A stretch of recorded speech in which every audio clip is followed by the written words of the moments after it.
So today it's gonna be unusual. I'm gonna speak about, first of all, the topic. I'm gonna go back to the topic that I was been doing for the last half a year, maybe more. The topic of the Yamosa Mashiach being in Golas, in exile.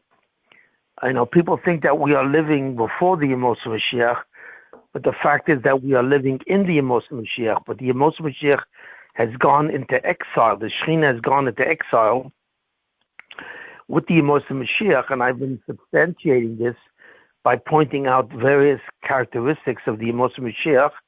And what do I mean? So I went through and I spoke about the Mamlechus Kohanim, the concept of Esav, Edom, Esav, becoming the Mamlechus Kohanim instead of Klal Yisrael.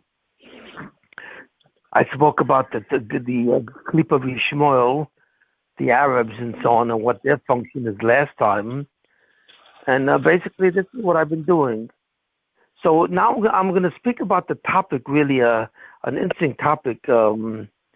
It's a very deep topic, and about the concept of the Torah. I'm going to speak about what is the... I think so.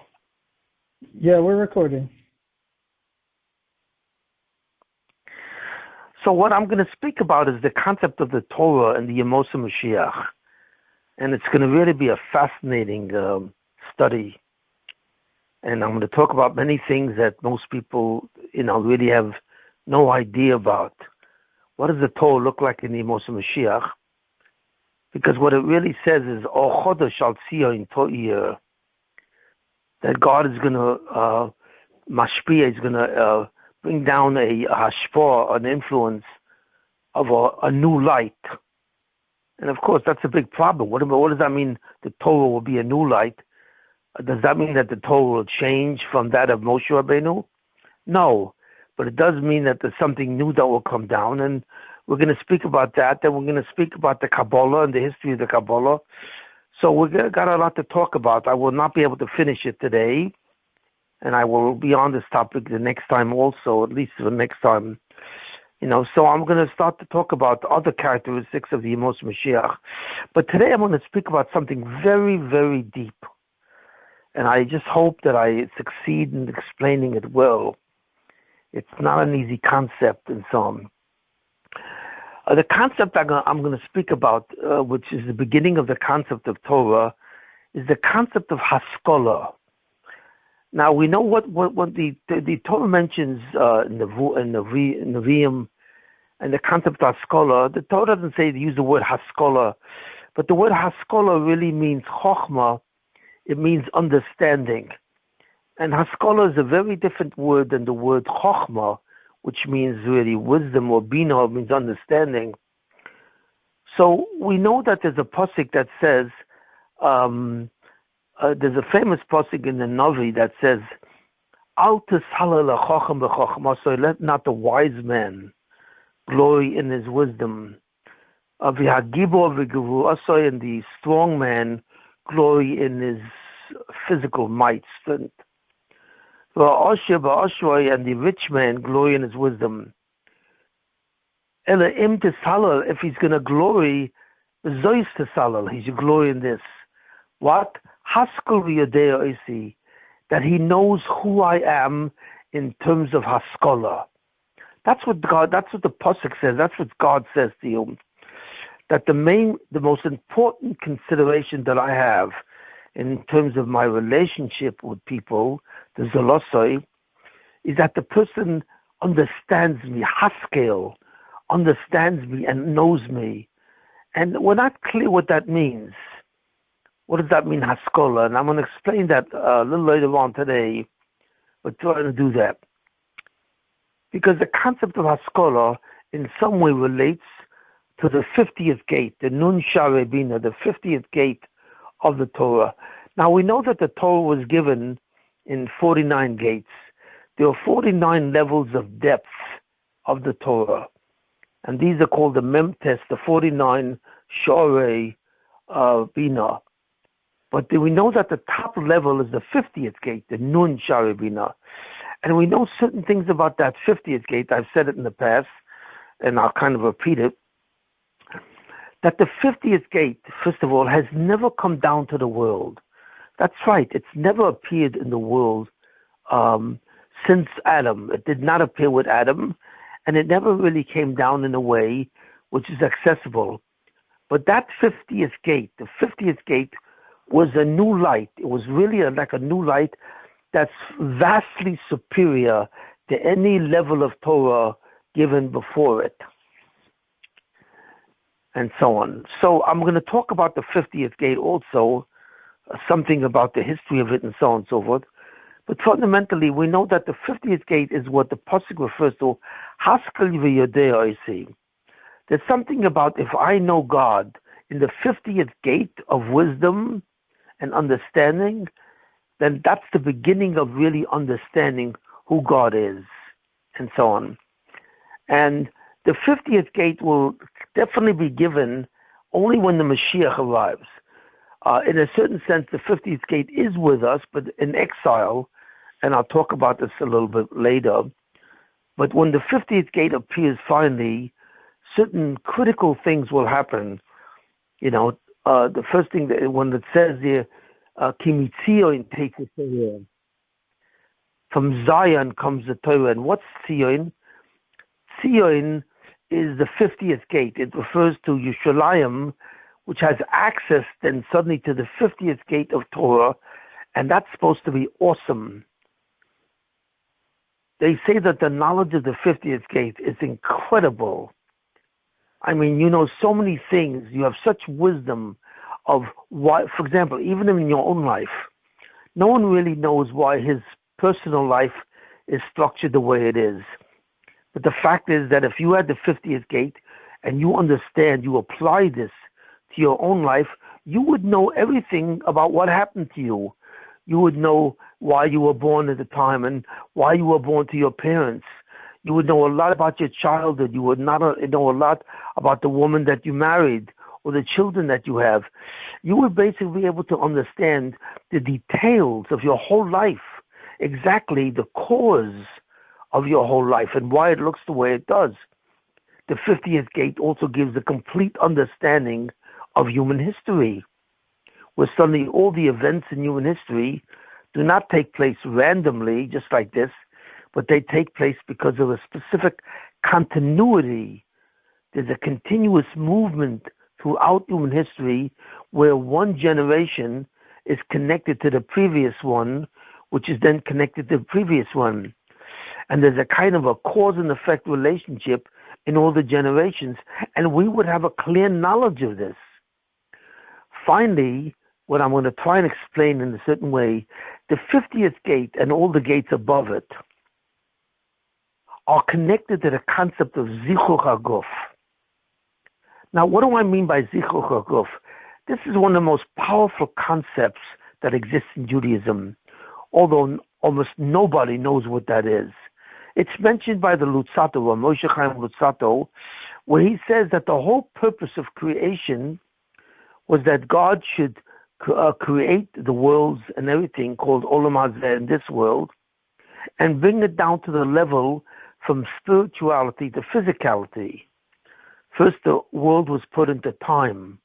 It was given the dimension in the dimensions of time and so on, and in the concept of space. Then, having created time and space, where there's a past, a present, and a future, God then places the world into a spiritual modality. And then finally, the world becomes physical.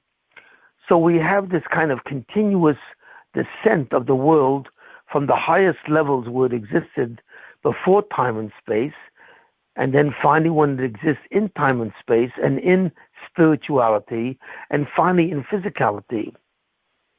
Now, Zichur is the opposite process,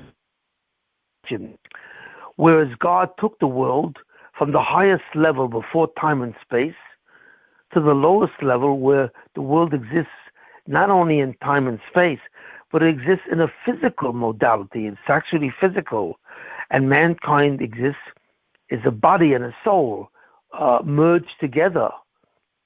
So therefore, what happens is in Zichur HaGuf is that God says if you do certain mitzvahs, he says to mankind, if you perform certain mitzvahs, you will be Zocher to restore the world back to where it was.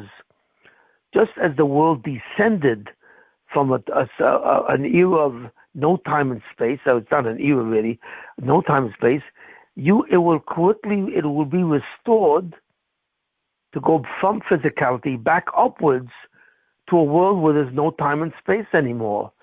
And now it's just like the world was created in a chain-like process, going from one level to another, going from no time space, there is no time and space, finally to spirituality, and finally to physical. The world, and that's called miyut, that's called diminishment. But the world will also be able to go back to where it was originally, which is called zichuch, the purification. The word zichuch means purification. Zichuch haguf, which is the purification of the body. What that really means is the purification of the physical universe back to becoming completely spiritual, back to being existing without time or space, so that no longer do you exist in the concept of duration, because there's no time. So the world will again ascend just like it descended. And that's the concept of Zichur Guf. Now, how will this be done? Well, the Mashiach does not say how, and I'm not clear about what if he knows or what the story is. But the question, we're going to pose that question today. And in a certain way, I'm going to try and answer it. How will the world go back to what it was originally? How will the Rabboni Shalom accomplish the concept of Zichur HaGuf, the purification of the physical universe, so that it becomes completely spiritual in time and space, and eventually becomes completely what? It leaves time and space, and it goes to a level of consciousness that we have never seen or heard of. Because that's the final state of the world, pure consciousness, and that's called Olam Haba, the future world. All this is done by Zichur HaGuf. Well, the question is, how do you do this? How does it go back up? So I think I'm going to try and give this concept today, if I can reach that concept today. So we have a lot to do, and this is a very deep share in the process. Well, in order to explain some of these things, we have to go back to Adam Rishon, the first man, before he sinned. And that's called Adam Rishon Koydem Achet, before the sin. And what exactly was the status of Adam Rishon before the sin? So many people who learn the story of Adam Rishon and Gan Eden, he lived in a place called Gan Eden, which was a physical place. He was a physical person. He had a body and soul which were put together, and he lived in a physical domain called Gan Eden, the Garden of Eden. But exactly what was this Gan Eden? I mean, really, what was Adam Rishon like, the first man, who was really the greatest man that has ever lived and that will ever live? So how do we figure this out? How do we figure out the madrego, the level of Adam Rishon? Well, we figure out the concept of Gan Eden. Adam Rishon was said to live in Gan Eden. So really the question is, where is Gan Eden? In other words, what do you know about Gan Eden? That's where Adam Rishon lived, but what do you know about it? So the only thing we really know about Gan Eden is that, we say on certain Yom Tovim that souls, after they die and they separate from the body, exist in a high state in Gan Eden. That souls which are separated from the body through death appear in Gan Eden after they're rectified. So what does this mean? Well, what this means is that Gan Eden doesn't seem to be a physical place, right? It seems to be a spiritual place, because it's a place where souls live, or they reside, until they come back down to the world in Tchias HaMesim, the resurrection of the dead, which will appear after the Mashiach comes. But it seems to be that Gan Eden is a spiritual place, because the people who reside there are souls. They're not bodies, they're people who died. And they reside in a place called Gan Eden. So what is this place? But wait a minute, it says also that Adam Rishon, while he was a physical person, lived in Gan Eden. So make up your mind. Is Gan Eden a physical place or it's a spiritual place? From the standpoint of the spirit universe, it's the place that's the residence of souls after they die. So that implies that it's a spiritual place. But yet we know that Adam Rishon lived in Gan Eden, and he was a physical person. So therefore Gan Eden, or the Garden of Eden, seems to be a physical place. Which is it? So the answer is it's both. It's both physical and spiritual. What does that mean? Because it tells me something about Adam Rishon. Who was Adam Rishon? So I think that Adam Rishon was the first man, but he was a physical person. He was. But where was he living? He was living in a spiritual place called Gan Eden. So in other words, it's an unbelievable thing. Adam Rishon was actually physical. He had a physical body. But his physicality was akin, was actually identical to what we would call spirituality. In other words, to arrive at the place where Adam Rishon lived before he sinned, we would have to become spiritual. That would be the place that today is occupied by pure souls themselves who transcend death. That means that Adam Rishon was essentially almost spiritual. He was so far above this world that in a certain sense, that world was called Gan Eden, which is really a spiritual, physical world, but it was almost completely spiritual. In other words, Adam Rishon lived in a spiritual world, yet even though he was physical, so therefore the status of Adam Rishon, although he was physical, was so great and it was so high that for all practical purposes, it's as if he was spiritual, and that in order to get to Gan Eden, you have to die. In order for us to get to that Gan Eden where Adam Rishon lived, we actually have to go through death and separate from our body. That's right. That's astonishing. And yet in that sphere, in that place called Gan Eden, Adam was physical. So it means that his physical existence was akin to our spiritual existence. That's how high he was. So therefore we see that Adam Rishon was slightly below the world to come. Right? He was so spiritual. He was almost at the point of the world to come, but not quite. It was called Olam Hazeh, not the Olam Haba. He had to acquire Olam Haba through the mitzvah, which he didn't do yet. So therefore we see that the distance for Adam Rishon to go from Gan Eden to Olam Haba was not very large. Olam Haba was very close to the existence of Adam Rishon. So what happened? What happened was the sin. Because of the sin of Adam Rishon, because he ate from the tree of knowledge of good and evil, he totally descended, so that suddenly, whereas before he was almost spiritual, now he became thoroughly physical. His descent was astounding, the descent of Adam Rishon due to the sin. It was literally astounding. And that's what he became. After the sin, Adam Rishon was like all of us, not exactly like all of us, he was much greater, but he was a truly physical being.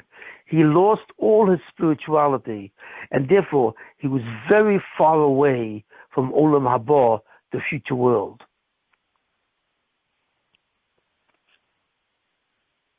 But yet, when we look at Adam Rishon before the sin, we say Adam Rishon was intelligent. What kind of mind did Adam Rishon have? How smart was he? We're curious to know. It's curious to know what kind of intelligence does a human being have when he's almost at the point of Olam Haba? That's right. What kind of intelligence? So there's a certain instances, there are two incidences in the story of Adam Rishon that kind of give us a clue. First of all, it says that when the angels saw Adam Rishon before he sinned, they thought he was God. Why? Because they could see in him that he was an agent with free will. He can do something almost outside of God. And this to them was the strongest, most powerful possibility that a human can reach. But how smart was Adam Rishon? So it says God said to him that he should name all the animals. Now all the animals were created before Adam Rishon. So God said to Adam Rishon, I want you to give the names of all the animals. Well, what does that mean? Give them names. What names are you referring to? Well, when the Torah says names, it's not like a regular name that you give a person or an animal. Even though a lion is called a lion or Ari in Hebrew, that's the name that we give. But the fact of the matter is, the real name of a lion are composed of Hebrew letters. And we know that the Hebrew letters are not simply instruments of communication. They're not simply representations of sounds. They're not phonetic symbols that tell us how to say a word. But they are creative instruments.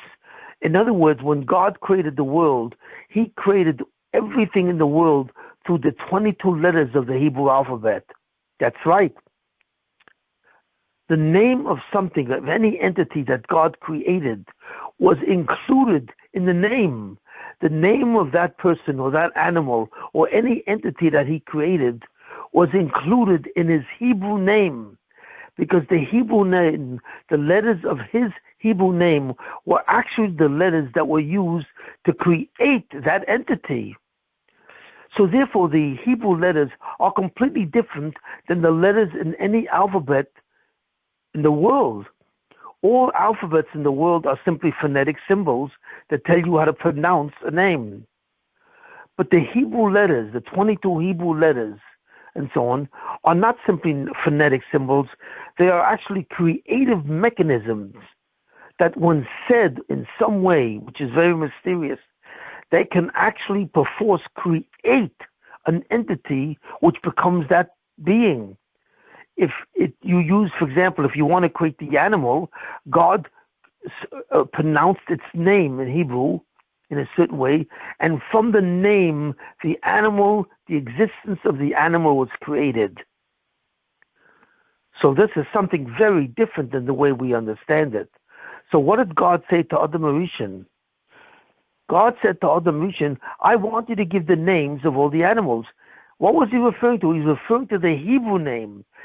When God said to name the animals, he wasn't referring to the name, the phonetic symbols which are used to call the animal. He was referring to the names of the letters of the Hebrew alphabet which were used to create the animal. That's right. That's astounding. So Adam then went ahead and named all the animals. Well, the amazing thing is, how did he know that? It doesn't say that God taught it to him. It doesn't say that God taught Adam Rishon how the Hebrew letters are able to create anything. And God did not teach Adam Rishon the names of the animals. There's no reference to that in the Chumash. So where did Adam know this from? Where did he get this information from? Astounding. It doesn't make sense to us.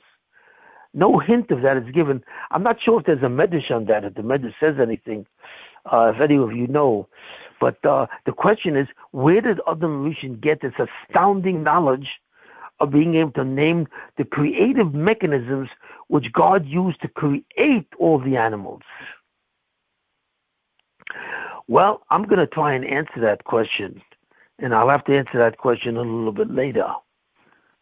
Now I want to go into something very deep, and I just hope that God gives me the ability to explain this very deeply.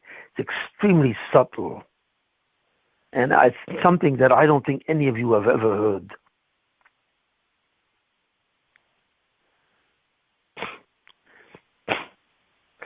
We all know, how does a person see reality? Well, through his eyes. A person sees reality as a vision or sight from his eyes. But how does a person know reality? He knows reality through his mind, through his intellect. The intellect is the part of mind that knows things, that has concepts. It forms concepts. But how does he see things?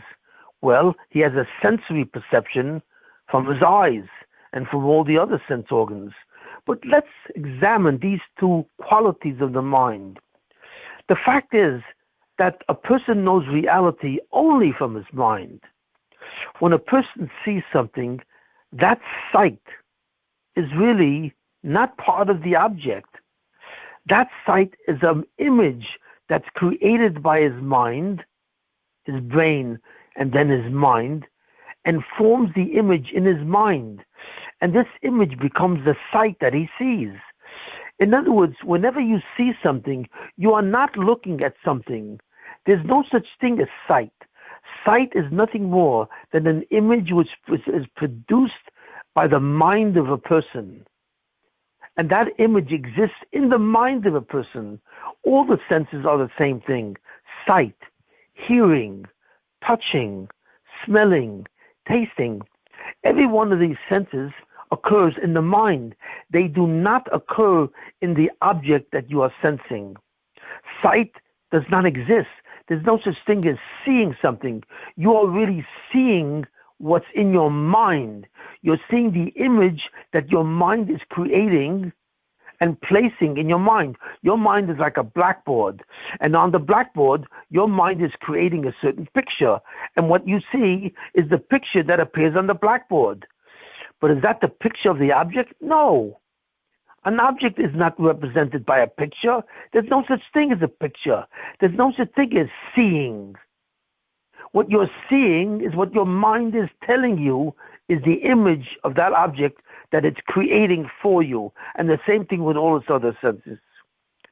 It's the same thing with the intellect.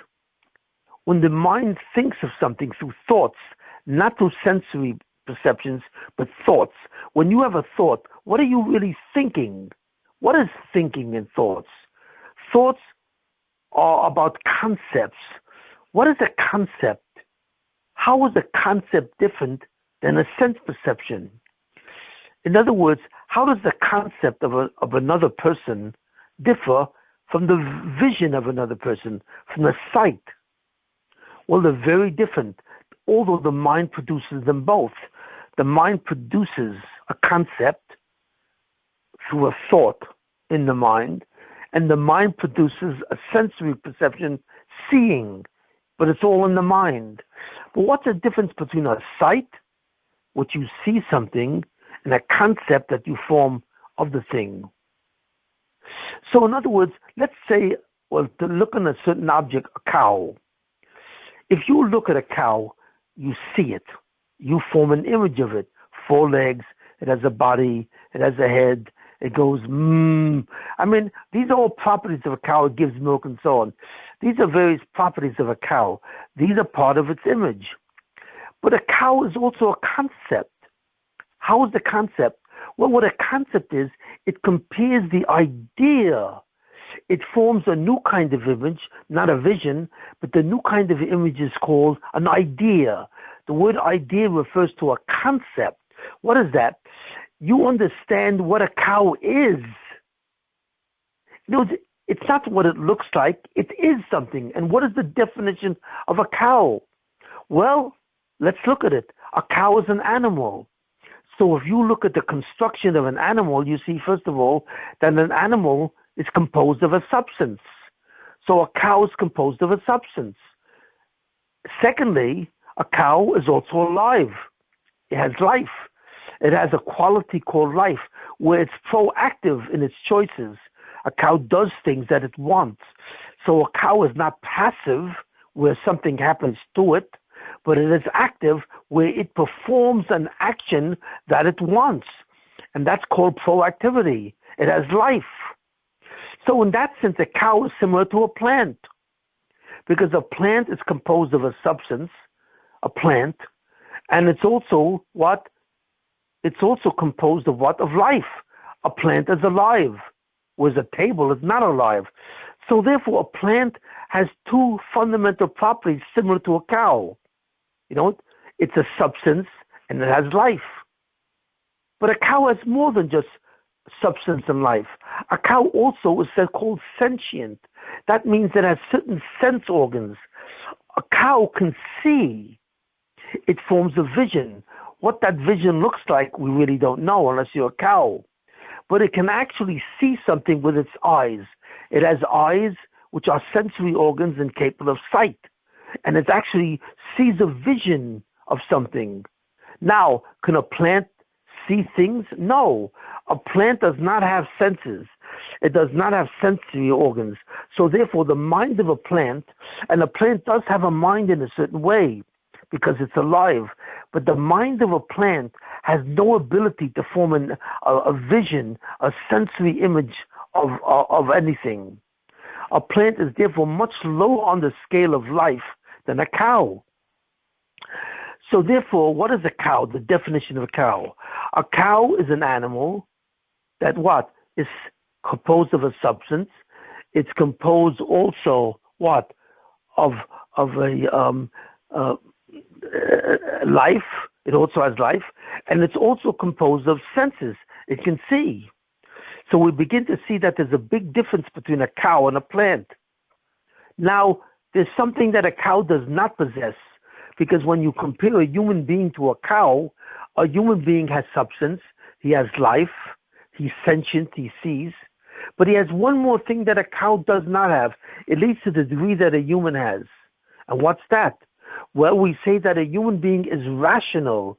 A human being is capable of thinking, of forming a concept. A cow really can't form a concept. He has no sense of himself. You know, when a cow looks in the mirror, he has no idea that he's looking at himself. He has no concept of me. So therefore, a human being is superior to a cow, that even though it's composed of a substance, and it has life, and it's sentient, but it's not rational. So therefore, a human being, the definition of a human being, is that a human being is a rational animal. It's an animal who also has an intellect. So therefore, we see what a concept is. A concept is able to look at entities, and it discerns certain properties that these entities have, and it sees which entities make the entity to be what it is. In other words, a person, would a being who is a person be such a being if he didn't have an intellect? No. So therefore, the word rational is an essential concept. It's one of the concepts that make a person be what he is, but it's essential. It's part of his essence. A cow doesn't have rationality, so rationality is not part of the essence. But a cow does have substance, life, and sentient. That it does have as part of its essence. So what is a concept? A concept is an idea, it's an image, but it really indicates the relationship of every entity to every other entity. It sees what every entity shares with other entities, and it sees what every entity does not share. And that's fundamentally the concept of a definition. How do you form a definition? Well, first of all, you say to yourself, what is this thing like? What are the properties that, for example, that a cow shares with a human being? Well, you say he shares substance, he shares life, he shares sentient. So therefore, these are part of the essence of a cow. But you say to yourself, if I want to define a human, what does a human have that a cow does not possess? And that's, of course, the fact that a human is rational. So therefore, an idea or concept is very different than the image called sight. Sight, you're just looking at something and you see an image of it. But you don't see anything about what it is. You don't understand the entity. But the mind, as with the intellect, understands what that entity is. He understands that the entity is composed of properties which are essential to it and must be there so that that entity can be itself. So therefore, a concept is an idea which indicates the relationship between all things. Every concept in the world, and this is true, your mind has the ability to look at any concept, any entity and form a concept, and it's able to see, with work to some degree, what the relationship is between this entity and every other entity in the universe. That's right. The mind sees the interaction and the relationship. It's the same thing with not only entities, but also events. When we see events that happen, like in life, we see many things that happen. We have no ability. We see these events, we see this with our eyes, and we experience it. But we don't see these events with our intellect. In other words, we have no idea why one event follows another event. We have no ability to see the cause and effect relationship where one event happens and therefore it produces another event, which produces another event. We see nothing about the relationship of one event to another in our life.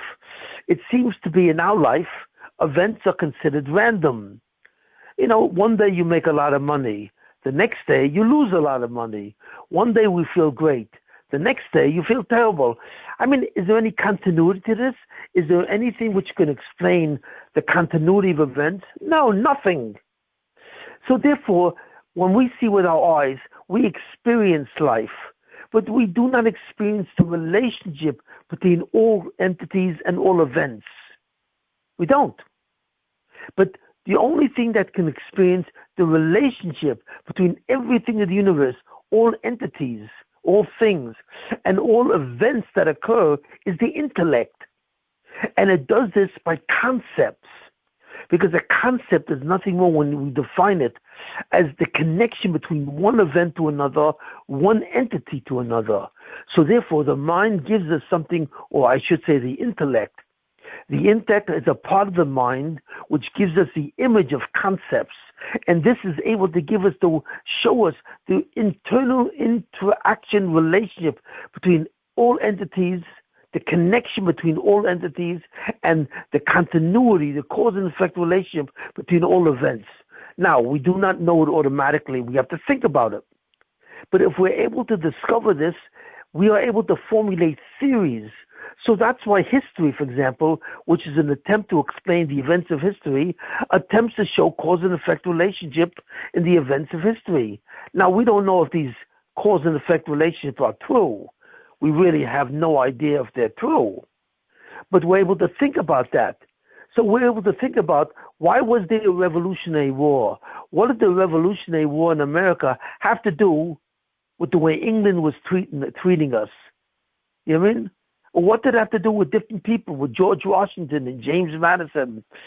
So in other words, the mind is able to see connections, relationships, and give meaning to history.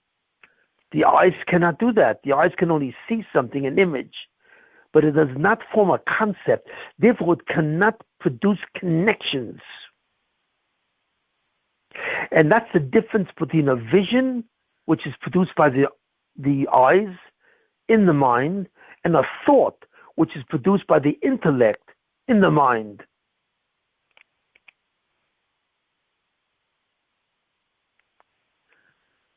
Now, I think I've made myself pretty clear about what's going on. All reality is discerned by the mind. The mind forms images which are sights, and the mind forms images which are concepts. And therefore, we only relate indirectly to reality. We relate directly to our mind. Now, I'm going to say a tremendous chiddush and so on. What is the difference between a thought and a sight or a vision and so on? We know that there's a tremendous difference between the two. Both are images. Both are produced by the mind. But one is an image called vision. The next is an image called concept. You know what? But is there another difference? Is there some way that we can understand this on a much deeper level? And there is a way, one way that we can do it. Is the intellect the only thing that can produce a thought? Can the eyes produce a thought? No, it can't. Can the intellect produce a sight? No, it can't. But there actually is a stage of reality, a stage of the human being, where actually your thoughts are your sights. In other words, right now we think thoughts and we see sights. But there will come a time when you will be able to see a thought in reality right in front of you. It doesn't have to appear in your mind. The thought or the truth of a concept or the relationship of concepts will be something that you will actually be able to see with your eyes. That's right. That sounds incredible, what I'm saying. But when is that? When will the human be able to do that? Well, I believe that you will be able to do it when you become a soul. Right now, we can only do that when we pass away and we are individual souls. So, in other words, how does a soul see? Does a soul have eyes? Well, in a certain sense, it does experience a sensory quality of the spirit universe. Does a soul have thoughts? Well, it does experience thoughts, but you see, the soul combines the two. When we have thoughts, the soul sees these thoughts. It sees the relationship of concepts and events as a sight. It's able to see a thought as a sight. Wow. Why? Because the spirit universe is much closely connected. It's not like the physical universe. In the physical universe, everything is separated. Every entity is separate from every other entity. A room contains, let's say, a table, a desk, a bookcase, a book, a couch. It contains entities which are separate from each other. You see it. So the eyes see everything separate in the physical universe. But the thought does not see things as separate. It sees everything as connected and related to everything else. But what happens if a soul doesn't have eyes and it doesn't have an intellect in the same way, but rather its eyes are its intellect? It takes us to think about a concept, and it takes us to see an image of something. But what happens if the soul can do both at the same time? When the soul looks at something or an event, it knows that an event happens.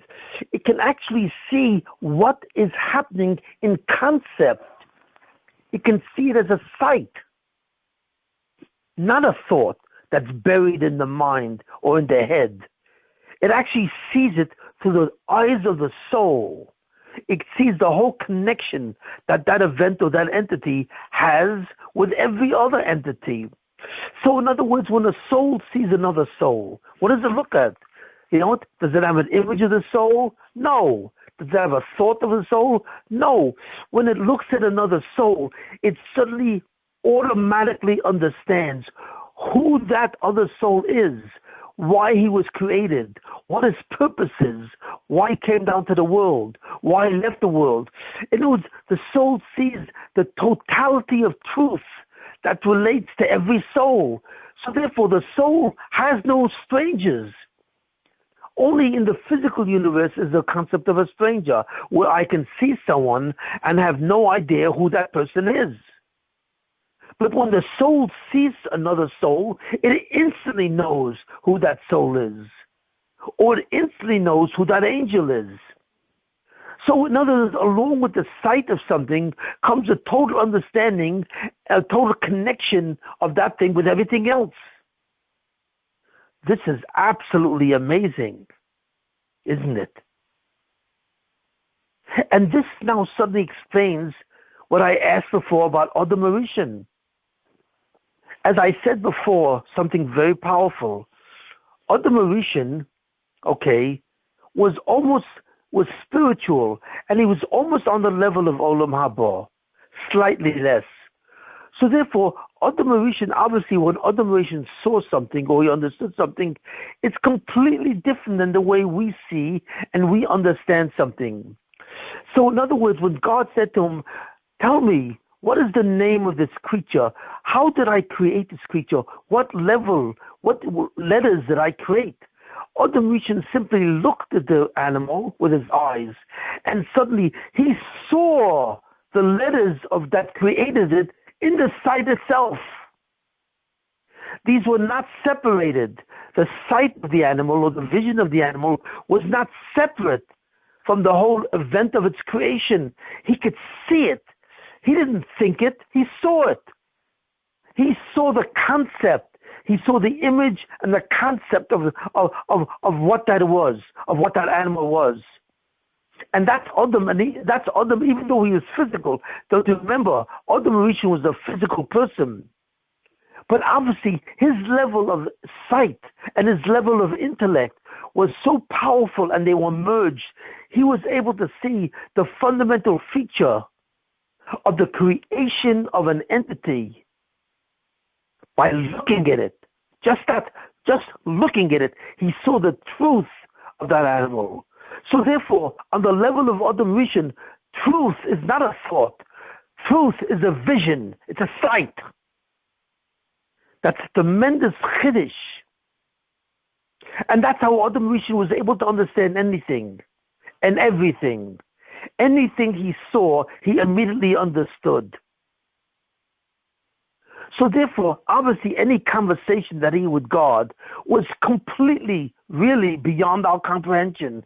We think we know what the conversation between God and Adam Rishon is. It's not. We don't understand that. Because that in conversation was both a vision and an intellect at the same moment. So it shows you how far away we were from the physicality of Adam, that even in his physical substance, he was so far beyond us that his intellect and his eyes, the sensory image and the conceptual image, merged together as one thing. He was able to see the truth of that animal. And that's a tremendous concept. Now, what does this have to do with Haskalah and so on? Because this is what Zichuch is. You see, how do you think in the end God will be able to restore the world back up to where it was before time? And this is the concept of the Nun Sharabina. The Nun, the 50th gate, is on a level of intellect so far beyond the 49th and any level below that, that we cannot begin to truly comprehend. Why? Because it's a level of intellect that allows you to see the truth. When you understand the world in terms of the Nun, it's not simply an understanding, it's a sight. Why? Because the substance of that world, the physicality and the spirituality of that world merge. They merge. You understand the inner essence of physical and spiritual as they merge together. So therefore, when you see something, you know something. It's the same thing. Now, what does this have to do with Zichuch? Because that's exactly how the world will be restored. How will God restore the world? By changing your intellect. When God will introduce the 50th gate, what he will introduce is suddenly the ability of reality to show you what it's composed of. It will demonstrate to you and show you its truth as a sight.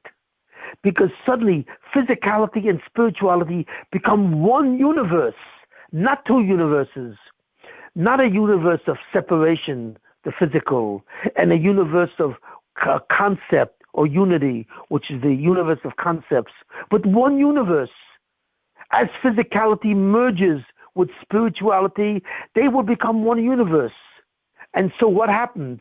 Your sight will be your truth. And that's the way you will see Olam Haba. You will not see Olam Haba, and you will not have a concept in Olam Haba. You will have something called a thought, sight. Two things merging into one act of being. What a soul can do on some level. But don't forget, in the world of souls, there still exists the world of bodies. The physical and the spiritual are separated. So even though it can see the truth, it doesn't have that as an absolute sense. Because the truth is still, on the physical universe, a sight. It's not the truth is a thought, not a sight. So therefore, the Nun Sharabina, or the 50th gate, constitutes the merger of two realities, so that suddenly the mind becomes one. The intellect and the sensory part of the mind suddenly merge into one organ. And that's what you see. You will be able to see connections. You don't have to think about connections. And this is how Adam Rishon was able to do this to the extent that he was still physical. Could you imagine what Adam Rishon could do when he became spiritual?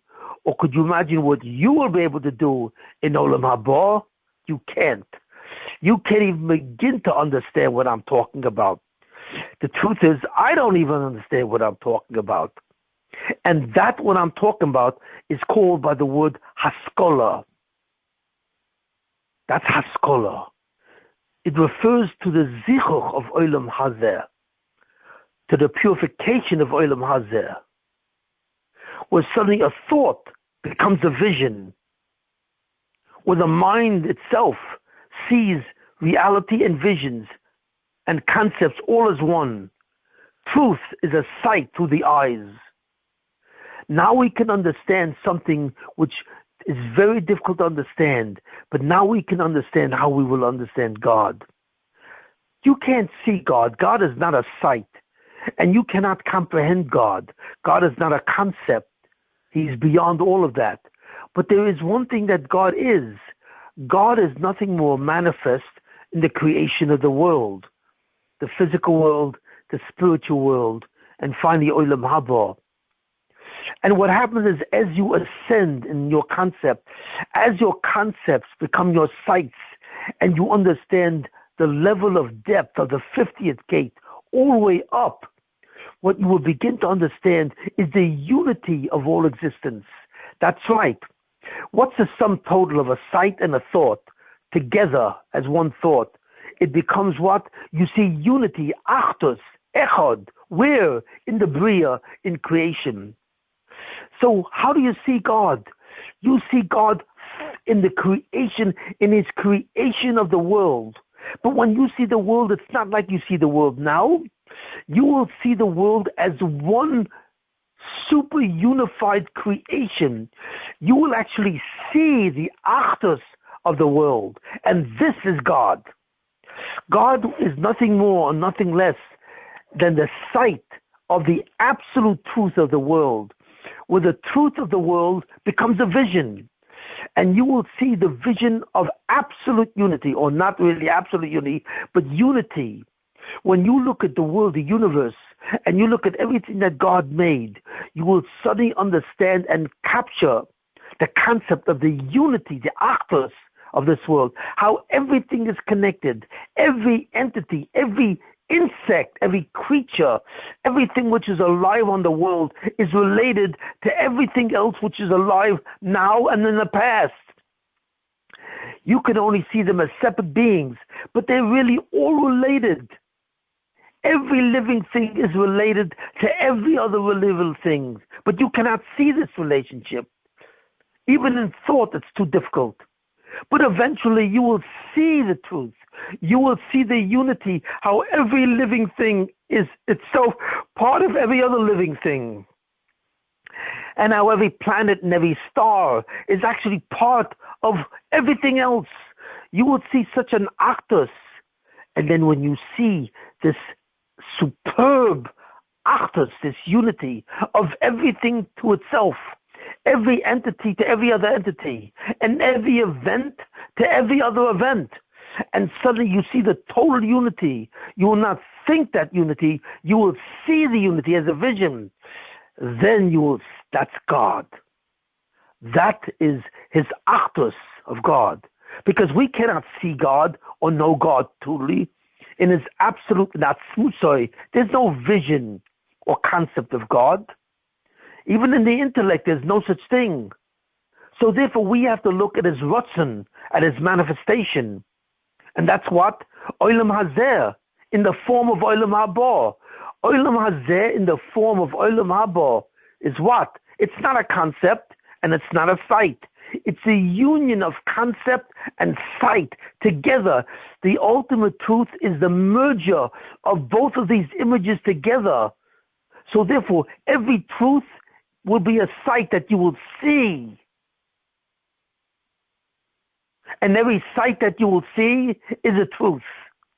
And that's the ultimate unity of Olam Haba, and that's the actus that we will see of the Ribono Shel Olam. And therefore we will know about his existence through our medium, which is the world itself of creations.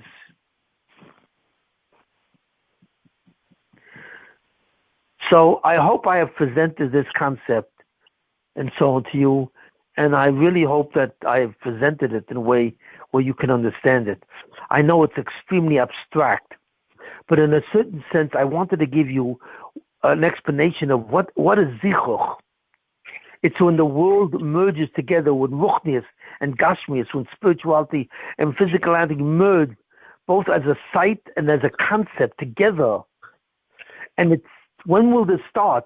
When the Nun Share Bina is revealed, when the 50th gate, when that's revealed when the Yamosa Mashiach, when the Mashiach comes, that's when the 50th gate will be revealed. It has never been revealed to us explicitly. It's revealed to us only explicitly, and I will explain it later on when I talk about the Kabbalah.